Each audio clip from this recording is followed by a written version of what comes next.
Assalamualaikum warahmatullahi wabarakatuh. Selamat sore menjelang malam. Salam sejahtera dan salam dunia satu keluarga. Kembali lagi kita berjumpa pada pertemuan yang ketujuh. Pada pertemuan yang ketujuh ini adalah pertemuan yang terakhir ya pada minggu ini, karena pada minggu berikutnya kita akan melakukan UTS. Jadi ini merupakan pertemuan penutup pada minggu ini ya. Dan setelah UTS kita akan masuk ke pertemuan yang ke-8. Maka oleh itu pada pertemuan ini saya akan membagikan kisi-kisi untuk UTS ya. Jadi diharapkan agar menyelesaikan atau menonton video ini hingga selesai. Jadi pada tema kali ini kita akan membahas mengenai sheet metal forming ya, atau pembentukan lembaran metal ya. Ini merupakan judul dari minggu sebelumnya. Jadi ini adalah merupakan kelanjutannya. Jadi sama seperti metal forming ya, ini merupakan bagian dari pembentukan metal ya. Tapi ini dasarnya adalah lembaran atau sheet metalnya ya. Jadi pada pencapaian pembelajaran kita akan belajar mengenai yang pertama adalah dasar sheet metal forming, dan yang kedua kita akan belajar mengenai pembagian sheet metal formingnya, dan yang ketiga adalah kita akan membahas sedikit proses pemotongan, dan yang keempat kita akan membahas yang namanya uji kemampuan logam ya. Kita masuk saja ke klasifikasinya ya. Pada minggu ke-6 ya, kita sudah belajar mengenai deformasi massal ya, dimana pada bagian-bagiannya ada rolling proses ya, ada forging, ada ekstruksi, ada wire and bar, dan di sheet metal working kita akan belajar yang namanya bending ya, dip or cup drawing ya. Ini ada sharing proses dan ini ada miscellaneous proses. Oke, itu pembagiannya. Kita masuk saja ya. Yang pertama kita akan membahas mengenai definisinya. Jadi secara definisi sheet metal forming adalah proses pengubahan bentuk lembaran logam menjadi bentuk yang sesuai dengan yang kita inginkan ya, atau sesuai dengan pasar inginkan atau customer inginkan ya, tanpa terjadinya patahan. Jadi proses ini adalah untuk membuat bentuk metal ya, bentuk metal, lembaran metal menjadi bentuk yang seperti kotak ya, bulat, pipa dan lain sebagainya tanpa mengalami patahan. Jadi jenis-jenis dari sheet metal forming ini antara lain ada, pertama prosesnya adalah bending ya, yang kedua ada deep drawing ya, stretching dan plane stretching ya.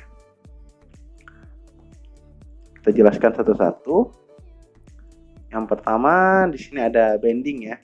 Bending merupakan metode pembentukan untuk logam lembaran. Jadi bisa dilakukan pada mesin tekuk ya. Jadi dia prosesnya menekuk, yang dimana tetapi juga digunakan dalam swing bending mesin ya. Selanjutnya ada deep drawing, atau biasa disebut drawing, adalah proses pengubahan bentuk logam dari bahan lembaran yang berbentuk lingkaran dengan sebuah diameter tertentu yang ditekan pada sebuah cetakan yang juga berbentuk lingkaran dengan kedalaman tertentu. Di proses deep drawing ini dia ditekan ya. Selanjutnya ada stretching ya, merupakan proses pembentukan logam di mana tidak terjadi aliran material di form blocknya, hanya dikenai tegangan kompresi benda kerja yang diikat dengan grip dan ditarik. Jadi prinsip stretching ini ditarik ke arah horizontal ya. Yang D-nya umumnya terbuat atau dapat dibuat dari kayu atau plastik ya. Sama seperti stretching forming merupakan proses yang dikembangkan dari aerospace dalam pembuatan penampang yang lebar dari sheet dan dari sheet dan ditarik untuk membentuk lengkungan penampang.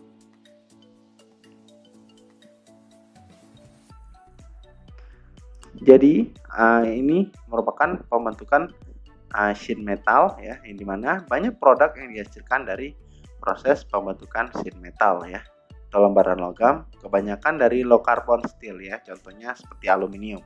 Jadi macam-macam itu diantaranya bisa kita buat dari produk sheet metal. Itu adalah meja ya, yang dibuat dari plat logam ya, filling kabinet ya, almari, bodi mobil, sayap pesawat terbang, kaleng makanan ya, minuman dan lain-lain, dan alat rumah tangga lainnya seperti panci ya, ada mungkin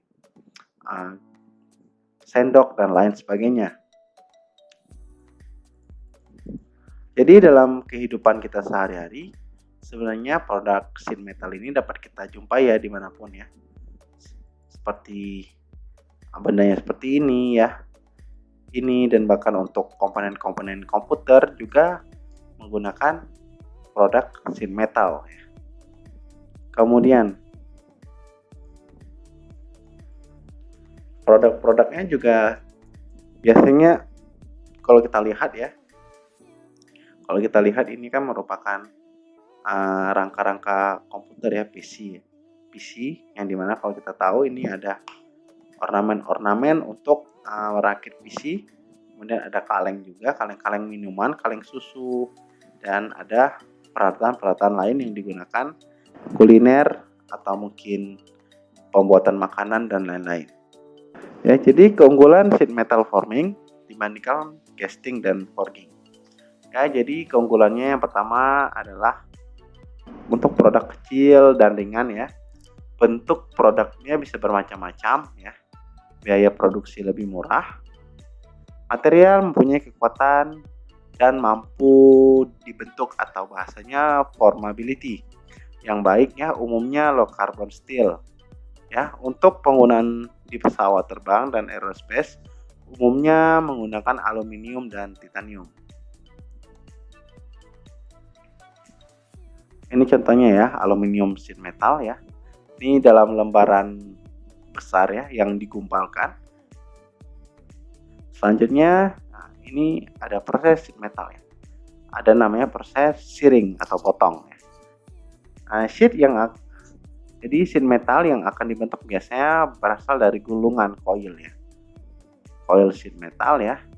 Jadi untuk memotong gulungan sheet metal jadi bagian yang lebih kecil, biasanya dilakukan dengan proses shearing menggunakan punch dan disk. Disebut shearing karena pemotongan dilakukan dengan prinsip pemberian gaya geser shear pada sheet metal melalui punch dan disk. Skema proses shearing bisa dilihat pada gambar slide berikutnya. Jadi kalau kita lihat ini seperti gulungan ya, atau kita bisa ilustrasikan seperti gulungan tisu. Jadi lembaran sheet metal ini dia sengaja dibuat seperti ini agar bisa diproses pada proses berikutnya, yaitu proses pemotongan.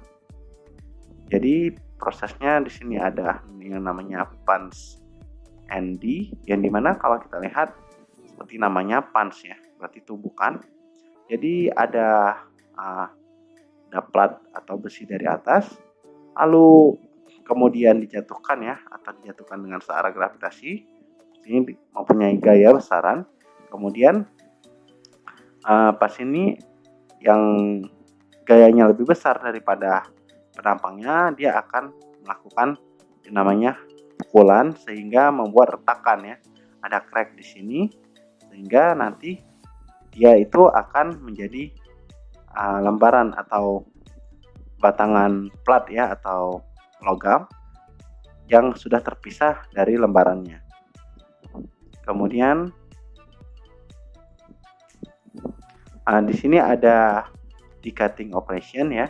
Kalau kita lihat di sini ada ini ada pancing ya, bagian yang terpotong warna merah. Jadi yang terpotong ini warna merah ya, dibuang, sedangkan sisa potong warna hijau yang dimanfaatkan sebagai produk ya. Blanking, bagian yang terpotong warna hijau dimanfaatkan sebagai produk, sedangkan sisa potongan warna merah dibuang ya. Jadi dia berbentuk cetakan ya. Jadi kalau di sini pancing ya, yang terpotong itu warna merah yang dibuang, sedangkan sisa potongan warna hijau itu dimanfaatkan sebagai produk ya. Ini dengan ada bentuk cetakannya, lalu dia dipotong ya, dan akan berbentuk sesuai dengan bentuk cetakannya. Kemudian ya, ini ada fine blanking ya. Ini merupakan proses pemotongan juga dengan cetakan ya. Sini ada dengan yang dimana di sini ada skemanya, ada blanking fans ya, upper pressure pad ya, stringer ya, sheet metalnya, ini sheet metalnya, ini lembaran metalnya yang saya gariskan ini. Kemudian ini blanking di lower pressure, dan ini supportnya atau bantalannya. Jadi ya dia seperti di punch itu ya, fine blanking ya, yang dimana hasil akurat dengan clearance sekitar 1% dari ketebalan plat yang dipotong. Tebal plat mencapai 0,5 sampai dengan 13 mm ya. Menggunakan V ya, V shaper stringer untuk menjepit plat agar tidak bergeser selama proses blanking ya. Jadi toleransi yang dicapai sekitar 0,05 mm ya. Cocok pada plat dengan kekerasan 50 sampai dengan 90 HRB ya, kekerasan Rockwell dengan 1/16 pada steel ball diameternya.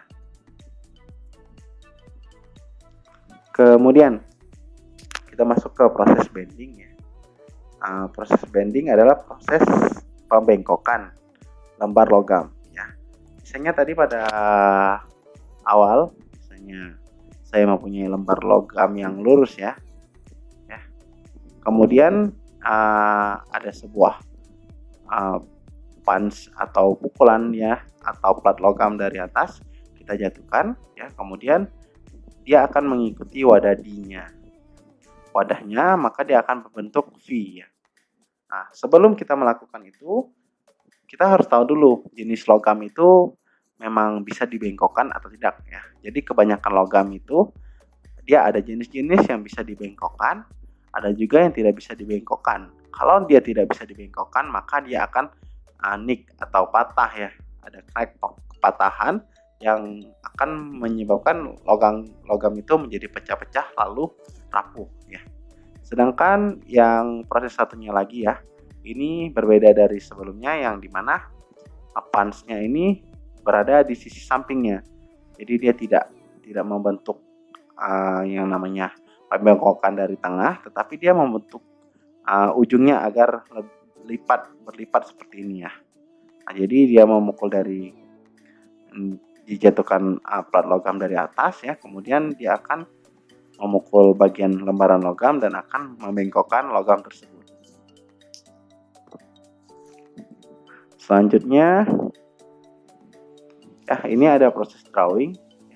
Kalau kita lihat, proses drawing adalah proses pembentukan lembaran logam yang digunakan untuk membuat bentuk cangkir ya. Bentuk cangkir, bentuk kotak, atau bagian kompleks lengkung dengan lengkungan lainnya. Hal ini dilakukan dengan menempatkan sepotong lembaran logam di atas rongga cetakan dan kemudian mendorong logam ke dalam lubang dengan pukulan seperti pada gambar berikut ya. Prinsipnya sama seperti bending tadi, cuman di sini proses drawing ini dia lebih mengikuti pada bentuk logam ya. Jadi dia bisa bervariasi ya. Kalau kalian lihat, ini pukulannya atau punch-nya ini berbeda-beda sesuai dengan bentuk dari logam yang diinginkan ya. Dia bisa berbentuk seperti ini ya. Dia bisa berbentuk seperti senter seperti ini, dan dia bisa berbentuk melengkung seperti ini, dan dia bisa berbentuk runcing seperti ini. Di masing-masing plat atau punch-nya itu akan membentuk sebuah produk logam yang berbeda ya, bentuk yang berbeda ya. Maka oleh itu dia drawing ini sangat cocok untuk membuat suatu bentuk lengkungan, kotak, cangkir, dan lain-lainnya. Kemudian ada proses stretch forming. Kalau kita lihat proses stretching forming itu seperti bahasanya adalah stretch ya, atau perenggangan, yang dimana tugas stretching forming ini adalah untuk proses deformasi lembar logam di mana lembar logam sengaja direnggangkan dan sekaligus ditekuk untuk mencapai perubahan bentuk. Ya, jadi kalau kalian lihat di sini kan ada lembar logam yang datar ya. Kemudian dia dijepit ya, dijepit di sisi kiri dan di sisi kanan atau disebut dengan jaws ya. Kemudian ini ada di tersebut ya, di tersebut. Kemudian diberi gaya atau tekanan ya, diberi gaya, kemudian dia akan membuat lekukan pada lembaran logam tersebut sehingga logam tersebut mengalami deformasi. Ya, jadi sehingga logam-logam tersebut akan bisa ditekuk atau dibentuk sesuai dengan keinginan. Kemudian ini ada uji kemampuan logam ya. Kemampuan bentuk lembar logam adalah kemampuan lembar logam yang mengalami pembentukan sesuai dengan bentuk yang diinginkan tanpa mengalami kegagalan seperti necking, retak, atau robek. Jadi setiap lembar logam itu seharusnya sudah diuji agar tidak mengalami keretakan. Jadi sudah harus ada yang namanya catatan bahwa logam ini tipe logam yang sanggup mengalami lekukan atau pembengkokan ya, agar tidak terjadi necking atau retak dan robek ya. Seperti yang akan kita lihat secara keseluruhan pada akhir judul ini. Yang dimana lembar logam dipertimbangkan ukuran partnya. Dimungkinkan mengalami dua dasar perubahan yaitu stretching dan drawing ya. Jadi ada perbedaan yang penting antara dua mode ini dan parameter perbedaannya terlibat untuk menentukan kemampuan bentukan untuk dua kondisi yang berbeda ini. Jadi bagian ini menjelaskan metode umum yang digunakan untuk memprediksikan kemampuan bentuk. Jadi ini uji kemampuan bentuk logam. Kemudian ya, jadi di sini kita lihat ada yang namanya tes ya, yang namanya cupping test ya. Yang dimana tes yang paling dulu dikembangkan untuk memprediksi kemampuan bentuk lembar logam adalah cupping test. Yang dikembangkan pada Harrison test.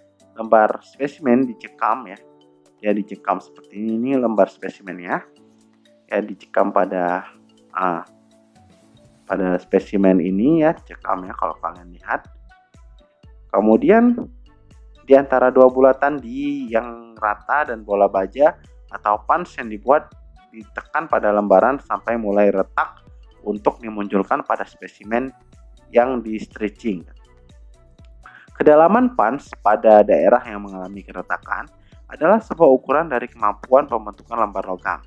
Meskipun hal ini dan beberapa tes yang serupa mudah untuk dilakukan, tetapi tidak disimulasikan pada suatu kondisi tertentu pada operasi pembentukan sebenarnya dan karena tidak dapat diutamakan khususnya pada part yang rumit ya. Jadi uji chopping test ini merupakan uji yang sederhana sebenarnya, karena dia melihat kemampuan dari logam hanya pada pengukuran dari punch-nya. Jadi kemampuan logam itu menahan tekanan dari di tersebut ya, dari punch ini ya, itu akan membuat bentuk dari logamnya. Jadi logamnya akan berbentuk seperti punch-nya ya, mengikuti ada lingkaran ya, ada lingkaran akan menjadi bentuk wadah mangkuk ya. Jadi pada itu dia akan terbentuk yang namanya grafik ya, grafik pembentukan logam ya. Kalau kita lihat ya, kalau kalian lihat ini dari pengujian ini, dia akan membentuk grafik seperti ini ya. Jadi ini pada punch pertama ya, ini misalnya saya kasih tekanannya. Ini pertama ada low carbon steel ya. Jadi dimana biasanya karbon steel ini akan mengalami batas sampai di sini ya. Kemudian apabila dia ditambah tekanan, maka dia masuk ke high strength steel ya. Jadi termasuk jenis logam yang kuat ya.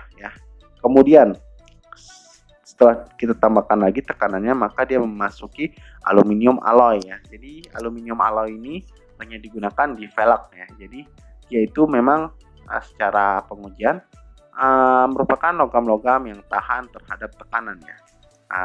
Makanya bisa kita aplikasikan ke kendaraan karena kita tahu bahwa memang velg pada setiap kendaraan itu memang menahan beban yang besar dari beban mobil tersebut ya. Kemudian ini masuk ke titik terakhir ya, atau safe zone-nya. Kemudian ini disebut equal balance biasial ya.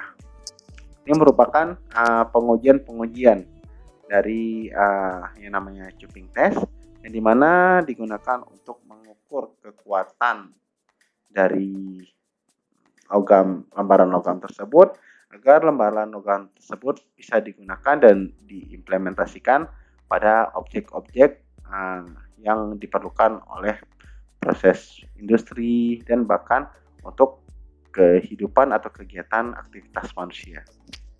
Oke, untuk mendapatkan gambaran lebih dalam proses pembentukan sheet metal, maka kita dapat menyaksikan video sebagai berikut.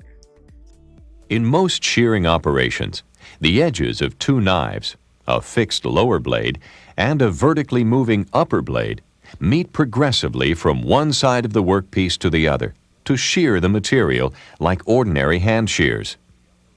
The angle at which the upper and lower blades are aligned with each other is called the blade rake, or shear angle. The distance between the upper and lower blades is known as the blade or knife clearance. Knife clearance is essential for proper shearing and is modified for different material thicknesses and strengths. As the blades come together and contact the workpiece, they partially penetrate the material. This builds up opposing forces in the stock. A crack or tear called the slip plane then develops on both sides of the material, separating the stock. The shear blades typically penetrate the stock no more than 1/3 of the stock thickness before the slip plane occurs. The exact amount of penetration varies with material hardness and knife clearance. On most shears, the upper knife is aligned at an angle to the lower blade of between 1/2 and 2.5 degrees. This angle helps concentrate the shearing force in the exact area of blade engagement between the two knives and starts the fracture on a straight line parallel to the surface of the knives. This inclination also causes the upper knife to move away from the lower knife during the shear. This ensures that the sheared workpiece, called the drop, will not become wedged between the two blades.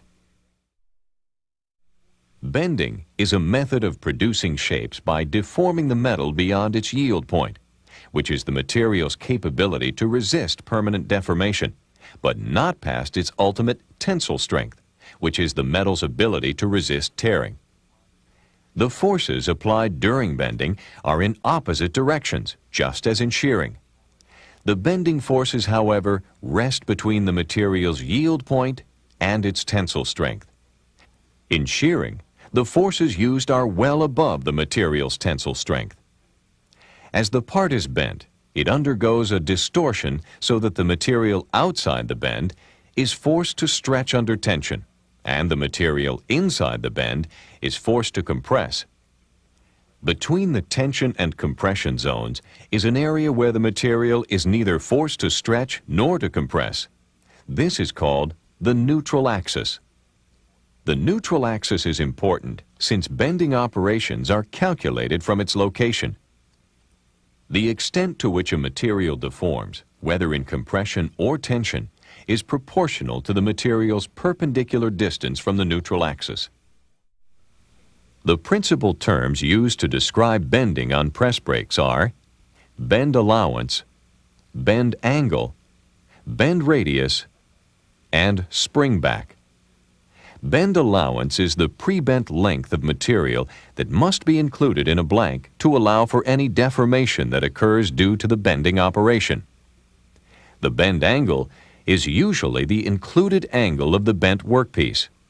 It can also refer to the supplementary angle formed by the two bent tangent lines. The bend radius is a tangent line where the flat, straight section of the part stops and the radius of the bend begins. Springback is the tendency of the material to return to its original form. Springback typically ranges from 2 to 4 degrees.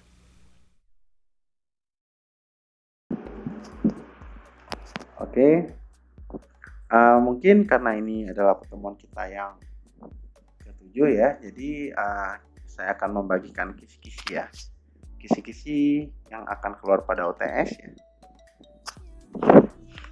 Pastinya kisi-kisi seperti yang mana pembentukan logam ya, ada forging dan lain sebagainya ya, kegunaan dari alat press dan lain sebagainya itu akan masuk ya, pembentukan logam ya, pembentukan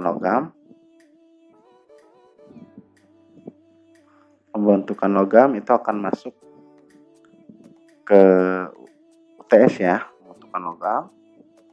Kemudian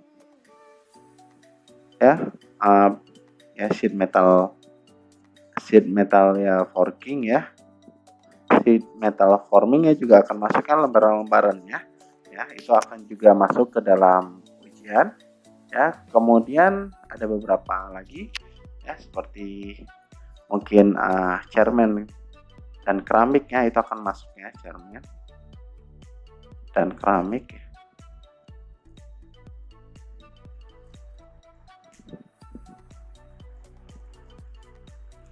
Dan beberapa proses pembentukan logam lainnya juga akan masuk. Jadi saya sarankan untuk membaca dari pertemuan awal ya, materi dari pertemuan awal sampai pertemuan akhir itu wajib dibaca semuanya agar bisa mendapatkan pemahaman yang lebih baik. Dan juga apabila mungkin ingin mencari referensi lebih lanjut, bisa cari di luar ya, agar bisa menambah pemahaman dan wawasan kita dalam proses produksi ya, atau proses manufaktur ya.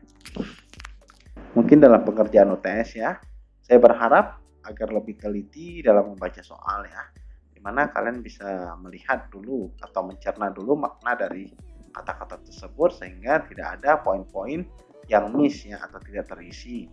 Dan saya harap kalian bisa mengerjakan secara mandiri agar kemampuan kalian bisa lebih terlatih dan lebih terasa. Oke, mungkin sekian ya pembahasan pada pertemuan kita kali ini. Mungkin pembahasan kali ini agak sedikit singkat ya, karena memang ini merupakan topik yang sama pada topik metal forming. Oke, mungkin sekian dulu yang dapat saya sampaikan ya. Terima kasih atas partisipasi dan kehadiran kalian pada malam hari ini. Saya ucapkan terima kasih, selamat malam, selamat beristirahat, dan salam dunia satu keluarga.